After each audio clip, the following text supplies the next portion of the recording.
ఆంధ్రప్రదేశ్ రాష్ట్రంలో నిన్నటి రోజున వైసీపీ పార్టీ నాయకులందరూ కూడా రాష్ట్రంలో ఏదో జరగరానటువంటి అన్యాయం జరిగిపోయిందని చెప్పేసి డిఎస్సి పేపర్ ఏమైనా లీక్ అయ్యిందా?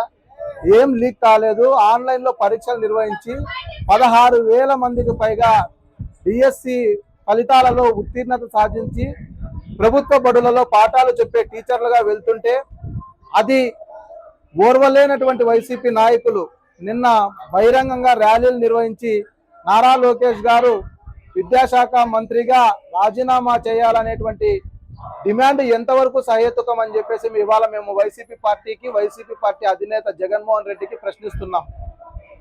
కేంద్ర పార్టీ వాళ్ళు నిర్వహించినటువంటి కేంద్ర విద్యాశాఖ మంత్రి ధర్మేంద్ర ప్రధాన్ రాజీనామా చేసిన వెంటనే ఈ రాష్ట్రంలో కూడా అలజడులు సృష్టిస్తే మాకు ఏదో లబ్ధి చేకూరుతుంది అనేటువంటి స్వార్థపూరిత ఆలోచనతో ఆంధ్రప్రదేశ్ రాష్ట్రంలో వైసీపీ పార్టీ చేస్తున్నటువంటి వికృత చేష్టలను చదువుకున్నటువంటి విద్యార్థి లోకమంతా కూడా గుర్తిస్తాంది.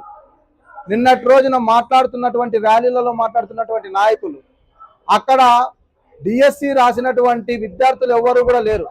కేవలం వైసీపీ పార్టీ క్యాడర్ని ఎంటబెట్టుకొని డిఎస్సిలో అక్రమాలు జరిగాయని చెప్పేసి వైసీపీ పార్టీ నాయకులు ఎంతవరకు మాట్లాడడం సమంజసమని చెప్పి మేము తెలియజేస్తున్నాం.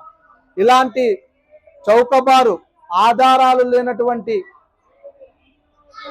డిమాండ్లను తీసుకొని రాష్ట్రంలో అలజడులు సృష్టించాలనేటువంటి ఆలోచన వైసీపీ పార్టీ మానుకోవాలని చెప్పేసి హెచ్చరిస్తున్నాం.